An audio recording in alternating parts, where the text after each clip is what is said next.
저희 예비 고일 내신 전략이 대입 전략이다. 저는 함께하는 수학학원의 대표 원장 백은하입니다. 네, 바쁘신데 시간 내주셔서 감사하고요. 오늘 3가지 주제에 대해서 말씀드리도록 할게요. 첫 번째는 고1 내신 대비는 과연 언제부터 시작해야 하는 것인가. 자, 두 번째는요, 어느 고등학교를 갔을 때 우리 애한테 내신 전략이 더 도움이 될 것이냐, 그리고 겨울방학 수학 집중을 어떻게 시켜야 할 것이냐라는 이야기. 자, 대부분의 어머님들이 겨울방학 때는 선행을 달려야 돼. 주위에서 얘기 많이 들으셨을 거예요. 어디를 몇 바퀴를 돌렸다는 둥, 훑었다는 둥, 저희 선생님들이 가장 싫어하는 말. 저희 선생님들은 다 수학을 전공하셨잖아요. 자, 그래서 겨울방학 때는 선행이 중요한 게 아니라 그렇다고 해서 또 선행을 무시할 수는 없죠. 그래서 이제 고1 내신 대비가 3월부터 진행하면 안 된다라는 말씀. 고1 내신 대비는 지금부터 시작이라는 거. 그걸 먼저 말씀드리고 싶어요. 다 이 얘기는 많이 들으셔서 아실 거예요. 제가 한 3년 전에 유튜브 찍을 때까지만 해도 이 정보가 별로 없었어요. 근데 요즘에는 유튜브에도 이런 얘기를 하시는 분들이 많아요. 근데 이제 그 당시에는 제가 애들한테 100번을 얘기해줘도 잘 와닿지 않고 어머님들도 잘 와닿지 않았어요. 대부분 전화해서 제가 거기 오산 어디에 무슨 중학교인데 애가 전과목 100점을 맞고 계속 190 몇이 나오니까 화성고를 보내려고 해요. 그리고 수학은 어디까지 나가셨죠? 그러면 이제 고등 수학 한 번 했는데 이래요. 이제 그 정도면 사실 화성고를 가서 아이가 엄청 고생할 그 분위기잖아요. 딱 들어봐도. 그런데도 이제 그런 것들이 중학교 내신이 결국 우리 애가 수학을 잘한다라고 생각을 하세요. 물론 못하는 건 아니지만 잘한다라는 기준이 너무 빽빽하다는 얘기예요. 중학교에서 A를 받고 있는 아이들이 실제로 수학을 받고 있는 아이들이 한 거의 40~50%가 되니까 걔네들이 빽빽하죠. 그러면 잘한다 그러면 그럼 상위 50% 안에 든다. 우리 애가 반 이상은 해. 반 이하는 아니니까. 그럼 일반고를 가도 이제 어느 정도는 그래도 하겠지. 이런 생각. 그 정도 느낌만 가지고 계시면 되지. 우리 애가 수학을 잘한다라고 생각하시면 안 돼요. 저희 학원은요, 매번 중등부는 시험을 볼 때마다 한 개 틀리면 이상한 거예요. 혼나야 돼요, 아주. 100점 맞아야 돼요, 다. 일반 반도 다. 모든 애들이. 그래, 그만큼 밀집되어 있던 애들이 이제 구간이 이렇게 벌어지죠. 일반고도 벌어지고, 화성세마고도 벌어져요. 화성세마고는 그 밀집 중에서도 더 최상위 밀집 아이들이 1등급부터 9등급까지 벌어지게 되겠죠. 그래서 실제로 지금 앉아 계시는 어머님들의 자녀들이 고등학교 1학년 첫 중간고사에서 일단 일반고 같은 경우는 5등급까지 받는 거는 이상한 게 아니다. 일단은 그렇게 생각을 하셔야 돼요, 기본적으로. 물론 지금 당장 중간고사 볼 건 아니지만. 그럼 5등급을 받으면 수시로 대학교를 갈 수 있는 원서를 쓸 수 있는 학교가 거의 지방밖에 없죠. 그런 상황이라는 거. 그렇지만 또 화성세마를 가면 9등급까지도 당연히 받는 게 당연한 거예요. 전교에 다 애들이 올백 맞고 이랬던 애들이 화성세마고를 가는 거니까 그 애들끼리 경쟁하는 거니까 우리 애가 올백을 맞았어도 9등급 받는 게 이상한 건 아니다라는 거.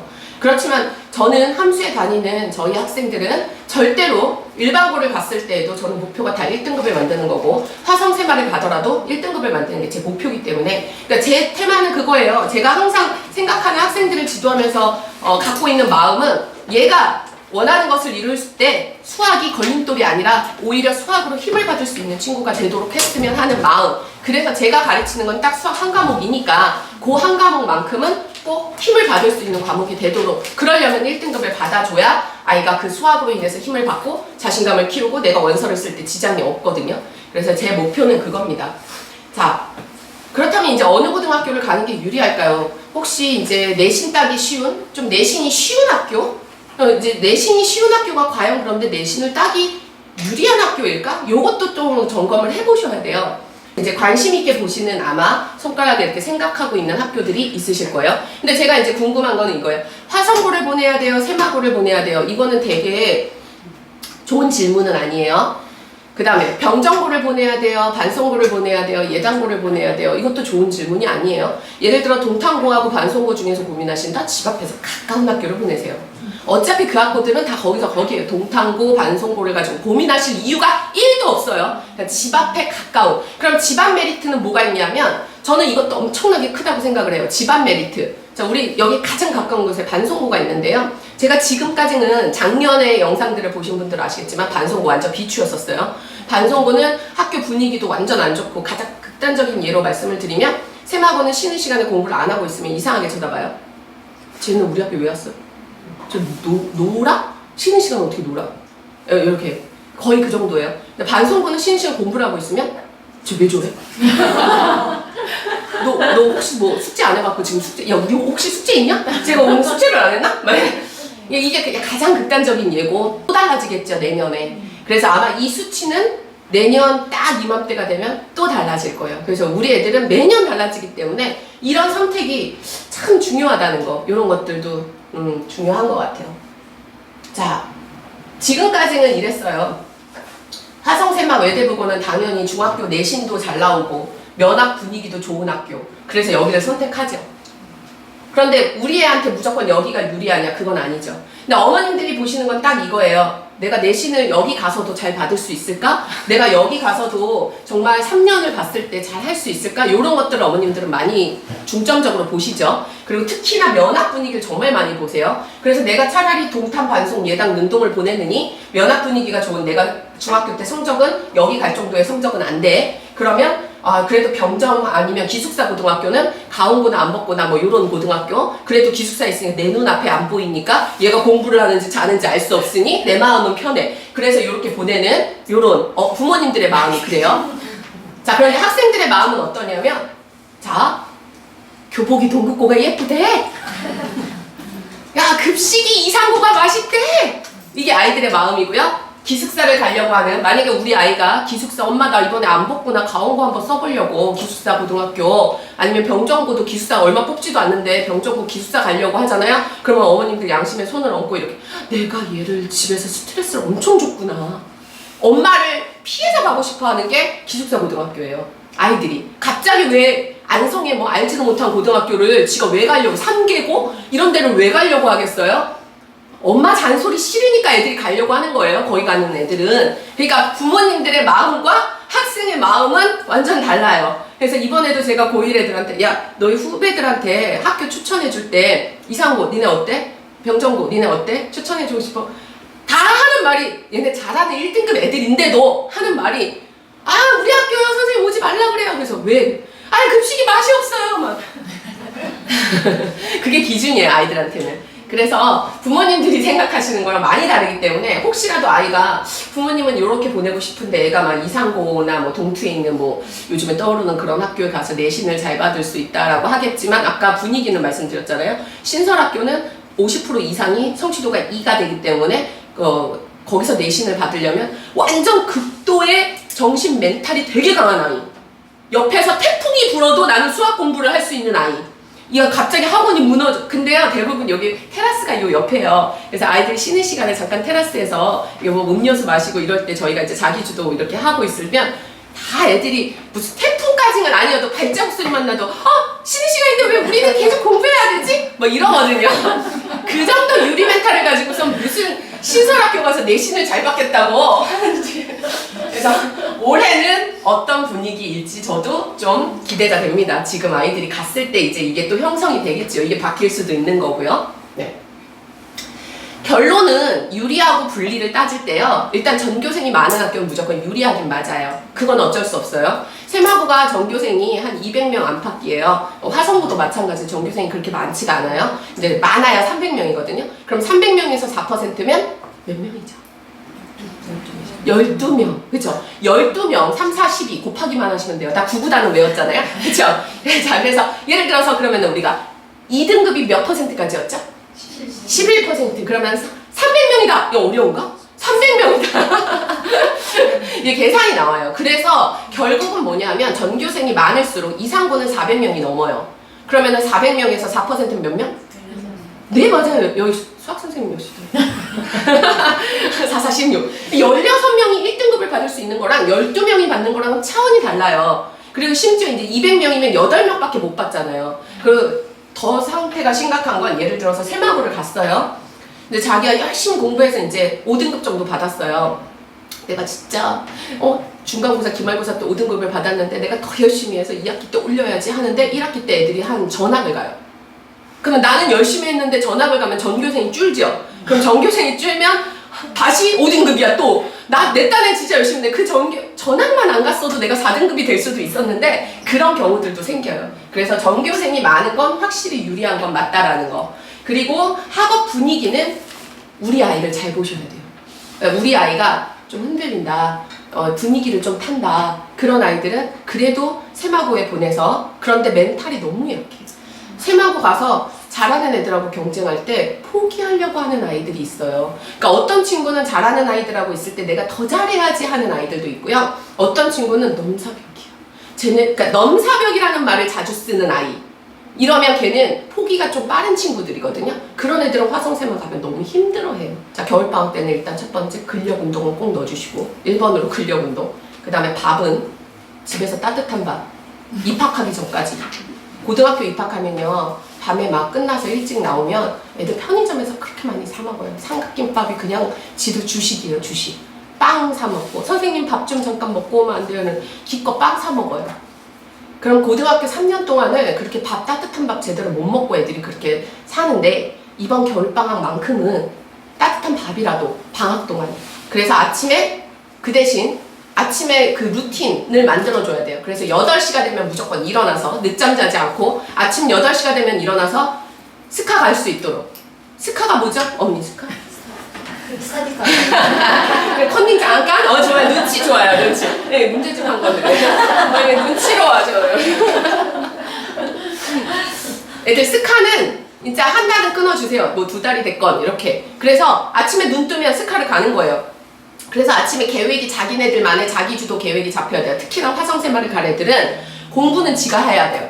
그냥 학원만 따라가기에 급급한 아이들이 되는 게 아니라 자기 주도가 돼야 되거든요. 기숙사를 생각하는 아이들은 더더욱이나 겨울방학 때 그게 잡혀야 돼요. 안 그러고 시간을 어떻게 보내는지 이런 것들을 효율적으로, 그래서 계획을 잡아서 내가 오전 시간에 뭘 할지, 그래서 뭐 점심 한 1시까지, 오전 8시에서 1시까지 월요일부터 금요일까지 계획을 먼저 세우라고 하고, 그리고 내가 거기서 끝내야 할 것들, 그리고 나서 이제 1시에 집에 와서 따뜻한 밥을 먹을 수 있도록. 그리고 집에서 너 겨울방학 때 밥은 꼭 집에서 먹어. 이렇게. 그래서 밥을 집에서 먹고, 그리고 나서 이제 2시부터, 예를 들어서 수학이 월수금이다. 그럼 월수금은 2시부터 10시까지는 수학을 해야 돼요. 그건 어쩔 수 없어요. 그건 이제 제가 책임질 거예요. 보내시기만 하면 돼요, 그거는. 그리고 화목토반은 화요일. 그러면은 이제 월수금에 수학학원 간다? 그럼 화목토에도 2시부터 10시까지는. 근데 그 2시부터 10시가 수업만 들으면 안 돼요, 절대로 스케줄에는. 수업을 듣고 자기 것으로 소화할 수 있는 시간, 수업을 듣고 자기 것으로 소화할 수 있는 시간, 항상 그 스케줄이 짜져 있어야 돼요. 그러니까 수학 같은 경우는 저희가 그렇게 짜요, 다. 그런데 영어가 혹시 강좌 특강식으로 해갖고 수업만 이렇게 듣는다? 이러면 애들이 수업 듣고 내 걸로 소화시키질 못해요. 그러면은 그거는 그냥 아까 휘발성 공부? 그렇게 돼버려요. 내 걸로 습득을 해야 되거든요. 그래서 그렇게 시간표를 잘 짜주시고, 대부분 토요일하고 일요일은 하루 정도는 좀 일주일 동안 내가 계획을 세웠는데 그걸 미처 못한 것들을 좀 할 수 있는 여유 한 5시간씩을 조금 잡아주셔야 돼요. 근데 만약에 내가 일주일 동안 빡세게 이렇게 계획을 했는데 그걸 잘 지켰다. 그러면 그 5시간은 애한테 휴식의 시간을 주셔도 좋아요. 근데 아까 제가 처음에 보여드렸던 영상 중에 핸드폰이 아이들한테 얼마나 악영향을 미치는지는 아시죠? 그래서 방학 동안에는 핸드폰을 좀 컨트롤할 수 있도록 시간 같은 거, 지금 저희 이상고 여학생 중에 한 명은 가방 안에다가 자기가 그런 플라스틱 그걸 팔더라고요. 아크릴로 핸드폰을 가둬놓는 게 있어요. 근데 본인이 그걸 직접 샀어요. 그래서 시험 기간에는 한 달 동안 지가 거기다가 핸드폰을 가둬놓고, 그 대신 소통은 해야 되잖아요. 학생들하고 친구들하고 단톡도 있고 선생님이 거기다 무슨 정보 같은 것도 주고, 저희도 영상 같은 거나 뭐 이런 거 보내주고 정보 같은 거 보내주니까, 그래서 보긴 봐야 되는데 자기가 이걸 자꾸 갖고 있으면 열게 되니까 그 열쇠가 있어요. 그래서 거기다가 핸드폰을 아크릴 케이스에다 넣고, 그 다음 지가 열쇠로 잠고 열쇠를 주머니에다 놓고, 물론 어머님들이 보시기엔 뭐 그거나 이거나 어차피 열어서 보면 되지 막 하시겠지만, 마음 자세가 달라요. 마음 자세가 지가 그거를 하겠다고 자기가 직접 사서, 제가 핸드폰 안 보려고 시험 기간 때는 항상 이거를 꺼내서 거기다 핸드폰을 넣어요, 이러더라고요. 예, 그런 좀 자기가 자기 스스로를 좀 컨트롤할 수 있게끔 그런 거 지도해 주시는 게 겨울방학 때 해야 할 일이. 안 그러면 고등학교 3년 내내 핸드폰 달고 삽니다. 지금 겨울방학 때 그거 잡지 않으면. 그래서 이제 아이들에 따라서 이 분위기나 이런 것들이 많이 다르다는 거. 지금 현재 저희 화성세마는요, 매년, 제가 지금도 똑같아요. 지금 저희 반이 중3이 몇 명일 것 같아요? 저희 반에 중3? 제가 가르치고 있는 중3? 6명이에요. 작년에도 7명이었었어요. 저희 반이 7명이었어요. 근데 그 중에서 화성세마 가는 애랑 일반고 가는 애들로 반반으로 나눠요. 주말반, 일반반. 그런데 그 주말반은 화성세마는 10명. 저는 10명까지만 받아요. 10명 마감 바로. 지금 고1 10명, 고2 10명. 일반반도 10명, 10명. 다 바로 10명, 10명 바로 다 마감이고 대기자예요, 계속. 근데 저희 학원은 아이들 사이에서 그 함순 들어가기 힘들다. 이렇게 소문난 이유가 저희 주말반은 계속 대기자가 화성고 애들도 지금 몇 명씩 대기가 있어요. 그래도 못 들어와요. 대기라는 거는 TO가 나야 들어오는 건데 TO가 안 나, 애들이 안 고만든. 저희 학원은 장기 수강생이 많아요. 근데 그 이유가 제가 그때마다 적합하게 중간고사 준비, 여름방학 준비, 겨울방학 준비를 해준다는 걸 아이들도 그만큼 신뢰를 하죠. 아, 수학은 그냥 선생님 믿고 하면 선생님이 알아서 계획을 잡아주시니까. 그리고 저희 학원은 선생님들이 다 수학을 전공하셨기 때문에 개념부터. 그리고 수학을 좋아하지 않는 사람이 전공할 수 있을까요? 수학 좋아하죠. 수학을 싫어하는 사람은 전공을 할 수가 없어요. 누가 그거를 때려도 나 수학 전공 싫어. 수학이라고 하면 치가 떨리는데 막 이러잖아요. 수학을 좋아하는 마음이 있기 때문에 전공을 하는 건데 그러면 그 마음이 학생들한테 전파가 되죠. 내가 그냥 이공계통 졸업해서 내가 직장 생활 하려고 했는데 잘 취직이 안 돼서 그냥 학원에서 강의를 한다. 이런 사람하고 책임감과 수학을 대하는 자세와 배웠던 거와 이런 것들이 엄청 달라요. 그래서 저는 제가 제일 자신 있게 말씀드릴 수 있는 게 수학 전공자한테 선행을 특히나 학교보다 먼저 배우는 거니까 제대로 된 개념을 제대로 배워야 한다라고 생각을 합니다. 그리고 아시다시피 저희 학원은 소수 정예로 고등부는 지금 중등부는 한 반에 7명까지만 받고 고등부는 8명이 이제 마감이고 거의 다 마감이에요. 고등부도 저희 반만 10명인데 저희 반도 마감이지만 일반 반도 다 마감이에요. 그 이유가 소수로 제가 생각하는 선생님이 관리할 수 있는 1대1 케어까지 다 가고 예의 꼼꼼한 부분까지 다 잡아줄 수 있는 인원, 그 인원을 딱 그렇게 제가 생각을 하고 있고, 그랬기 때문에 학생 수는 많진 않죠. 저희가 막 학원 규모가 되게 커 보이고 막 이러지만 학생 수 자체가 그렇게 막 한 반에 20-30명씩 놓고 하는 학원하고는 차원이 다르잖아요. 4, 5등급 애들은 이게 항아리에서 이만큼이에요. 그럼 걔네들이 많이 다니는 학원들은 한 반에 막 20-30명씩 아실 거예요. 어느 학원들이 다 20-30명씩 놓고 막 수업하고, 심지어 국어 같은 경우는 막 한 반 50명씩 놓고 수업한대요. 그래서 그럴 거면 인강 보는 게 좀 낫다고 생각해요, 개인적으로. 강의만 볼 거면. 물론 현강하고 인강의 차이는 있지만 50명씩 놓고 그냥 수업만 하고 그 선생님은 딴 데 가버리고 뭐 조교쌤한테 할 거면 그럼 조교가 하는 학원 다니는 느낌 아닐까요? 인강 듣고 뭐 사이드로 그냥 하는 것 같으니까. 그래서 저는 그게 싫어서 저희 선생님들이 충분히 더 하실 수 있는 능력은 다 되시지만 1등급을 가장 많이 다니는 학원으로 만들기 위해서, 그리고 그 목표가 저희 처음 개원 초 때부터 지금까지. 그래서 저희 학원의 이제 내신 전략에 대해서 말씀을 드릴게요. 이게 각 학교마다, 저희가 학교마다 이거 매년 또 달라지긴 하는데요. 아직까지 이제 화성고가 옛날에는 수학의 바이블로 좀 많이 했었어요. 그런데 바이블로 오랫동안 울거먹다 보니까 이제 마플 교과서 위주로 해요. 그런데 마플 교과서가 어떤 교재냐면 문제가 진짜 많아요. 요번에 이게 새로 나온 스매싱이라는 교재도 보세요. 두께가 고등상. 근데 마플 교과서도 요래요. 근데 거기는 온갖 기출 문제를 다 넣어놨어요. 어머니가 제가 무거우니까 하나 드릴게요. 마플 교과서도요 요거를 엄청 많이 넣어놓은 문제라서 사실 마플 교과서에서 나온다라는 거는요 그냥 모든 온갖 학평 기출들에서 다 낼 거야. 어떤 게 나올지 몰라. 이거랑 똑같아요. 그래서 화성고는 아무리 부교재가 있다 하더라도 이제 학평 기출이나, 그래서 결국은 내가 경험해보, 그리고 어머님들 꼭 이건 아셔야 돼요. 유사 문제는 나올 수 있지만 저작권 문제 때문에 절대 똑같은 문제가 안 나와요. 그래서 숫자도 다 바꿔야 되고, 그러니까 제 시험을 보는 이유는 그 저작권 문제 위배가 됐을 때 제 시험을 봐요. 완전 똑같아져 버리면. 근데 수학 같은 경우도 유사 문제는 낼 수 있지만, 그러면은 예를 들어 화성고, 세마고 같은 경우는 선생님들의 퀄리티가 높기 때문에 어려운 문제를 그 개념을 녹여서 매우 유사하긴 하지만 아이들이 풀기 힘들게끔 변형을 잘 시켜요. 기가 막히게.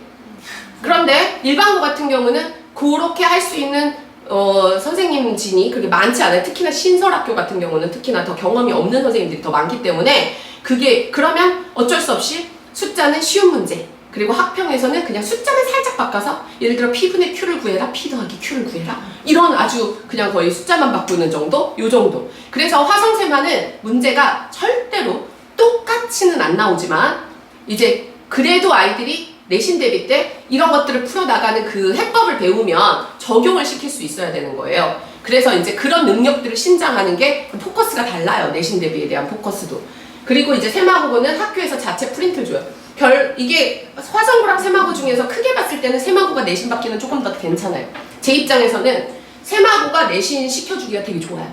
왜냐하면 저도 그 정도의 능력은 있거든요. 선생님이 학교 프린트를 딱 주세요. 근데 마플 교과서는 문제가 너무 많잖아요. 그러니까 그 안에서 이 선생님 취향이 뭘지 몰라요. 근데 세마고는 이거 세마고 관계자가 보지 않도록 제가 이 부분 좀 편집할게요. 보시면 자꾸 또 변형하실까봐 저의 노하우인데 점점 트렌드는 이제 서술형이 더 강화가 될 것이다라는 거 향후에도. 그래서 서술형 대비는 철저하게 시켜줘야 되고 실제로 이제 시험이 끝나면 저희 고등부 팀장님께서 이 교재 쪽 담당을 하시면서 기출문제랑 이런 것도 다 관리를 하세요. 그러면 시험이 딱 끝나면 시험 타다다닥 해갖고 분석이 다 들어가요 저희가. 그래서 이게 이번 연도 1학년 첫 중간고사가 끝났을 때 이렇게 분석이 들어가고 기말고사가 끝났을 때 분석 들어가서 그 다음을 대비해주고 그 다음 시험을 대비해주고 왜냐하면 그 해 아이들은 또 처음이 중요하니까. 그래서 우리 아이들도 들어가면 첫 중간고사가 끝나고 나면 저희가 분석을 하기 때문에 기말고사 때는 더 잘 보고 2학기 때 더 잘 보고 더 잘 볼 수 있어요. 학년이 높아지면서도. 이런 부분들이 저희가 좀 철저하게 내신을 관리하고 있는 저희 학원의 전략입니다. 저희 학원 이제 겨울방학 시스템. 저야 왜 함수에 다니는 아이들은 수학을 잘할까요? 문제를 기립도 많이 풀어봤기 때문에? 아니면 아까처럼 이렇게 쪽집게처럼 다 찍어줘서 그런 건 아닙니다. 저희 학원만의 핵심적인 프로그램이 있어서인데 저희가 이제 12월이 되면 수학 집중반을 12월 4일부터 시작할 거예요. 기말고사가 끝나면 12월 4일부터 시작할 건데 12월에는 5시에서 10시까지 프리 수학 집중반이라고 해서 처음에는 5시에서 10시까지 수학을 할 거예요. 그 수학 집중반에 대해서는 잠시 후에 또 안내 드릴게요. 그리고 1월, 2월이 됐을 때는 2시에서 10시. 그래서 아까 말씀드린 대로 수학학원 오는 요일은 2시에서 10시. 그래서 이제 만약에 주 2회반인 친구는 월수반이면 금요일날 학원을 또 오게끔. 그래서 각 반별로 시간표가 있어요. 그래서 그거는 담임선생님 통해서 시간표는 나중에 전달 받으실 거고 처음에 수학 집중반에서는 저희가 처음에 플랜을 짜줘요. 12월에 프리 수학 집중반에서 우리가 해야 할 거와 월수금에 뭐뭐뭐를 해야 되는지 그리고 학원 자체 교재가 12월 호로 나옵니다. 딱 한 권을 할 수 있는 애들이 트레이닝을 할 수 있는 이게 뭐냐면 고등수학 상이에요. 모든 지금 뭐 수투 개념을 하는 반이든 수원 개념을 하는 반이든 상관없이 예비 고1 애들은 겨울방학이 되면 다 저희는 내신 대비를 시켜요. 그게 수학 집중반 커리큘럼이에요. 그리고 본 수업 시간에는 진도를 나가죠.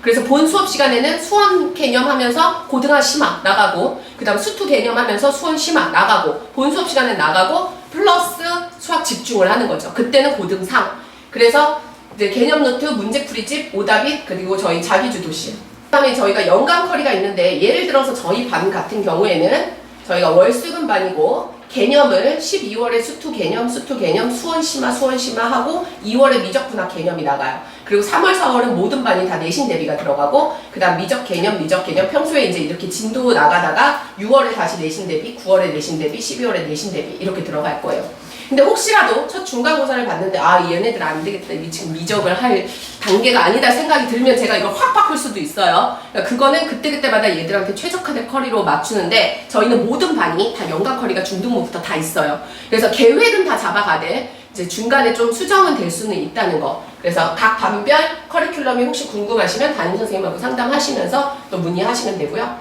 예를 들어서 저희 반 같은 경우에 2023년 1월, 2월에 이제 고등상 블랙라벨 특강이 1월부터 들어갈 거예요. 12월은 아까 저희 자체 교재 12월호 수학 집중 교재를 사용을 할 거고 모든 반이. 그 다음에 특강은 반별로 좀 달라요. 그래서 블랙라벨 특강이 들어가는 반이 있고 부교재 특강, 그 다음에 중간고사 특강도 있어요. 중간고사 각 학교 기출문제를 미리 중간고사 대비를 시키는 그런 중간고사 특강도 있고 그 다음 올림포스 고난도 특강도 있고 그래서 특강은 그때그때마다 다르고 여기 이제 2시부터 이제 4시까지 이렇게 잡고 그 다음에 4시부터 6시는 요 블랙라벨 특강 한 거를 여기서 숙제를 다 해야 돼요. 소화시키는 시간인 거죠.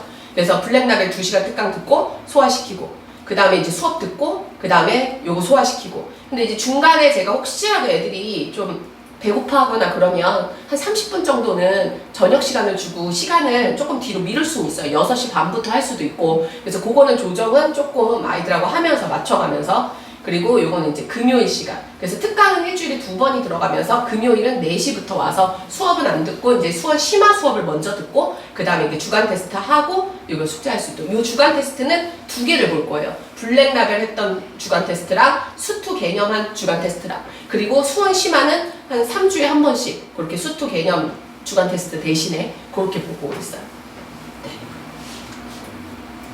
이번에 저희가 항상 매년 12월이 되면 개강하는 반이라고 했잖아요. 근데 요 반에서도 항상 1등급이 나와요. 그래서 지금 7명, 작년에 딱 첫 개념반 시작했던 반 7명이면 정말 수학으로 힘들어하는 아이들이었거든요. 그래서 얘네들은 계속 현행밖에 못해요. 근데도 7명 중에서 3명이 각 학교 1등급이에요. 근데 그 중에 한 명은 병고니까 정말 대박인 거고, 다른 학교들은 이제 좀 멀리 있는 학교 쪽이랑 쪽이니까 쉬운, 내신이 쉬운 학교니까. 그래도 1등급은, 그쵸 언니? 4%니까 진짜 잘하는 거거든요. 그래서 이번에도 저희가 여전히 이제 10월 4일날 개강하는 반, 그래서 7명까지만 받을 예정입니다. 그래서 주위에 혹시 같은 학년 친구들인데 이제 고등상을 해야 된다, 아니면 고등상을 했는데 다 잊어버렸다, 이런 친구도 있으면 추천해 주시면 후회 없으시도록. 저희 학원은 강력하게 어머님들의 다 추천과 홍보 없이, 외부 홍보 없이, 저희 간담회도 다 내부적으로만 이렇게 말씀드리고 전혀 외부에 발설 안 해요. 그 이유가 저희는 그냥 기존 재원생이 1번이에요. 기존 재원생 관리를 제대로 하고 믿고 맡겨주시는 어머님들이 많이 계시니까 저도 역시 그걸로 또 힘을 얻고 학생들한테도 제가 그게 보람이 있는 그런 걸로 저도 동탄에서 이렇게 사명감을 가지고 일을 하고 있어요. 그래서 항상 학생들의 그 수학으로 힘들어하지 않도록 하기 위해서 노력하고 있으니까 어머님들께서도 믿고 맡겨주시고, 아까 말씀드린 아이들 좀 따뜻하게 겨울방학을 잘 보낼 수 있도록 옆에서 많이 서포트 해주시는 분들이셨으면 좋겠습니다. 제 인생 철학이에요. 반성은 하되 후회는 하지 않고. 지난 거에 대해서 후회하지 마세요. 그 대신 반성은 필요합니다. 앞으로의 발전을 위해서. 그리고 고등학교 걱정하시지 마세요. 그 대신 준비는 필요하겠죠. 그래서 저희가 걱정보다는 준비를 할 수 있는 저희들이 될 수 있도록 저도 역시 최선을 다해서 지도하도록 하겠습니다. 감사합니다.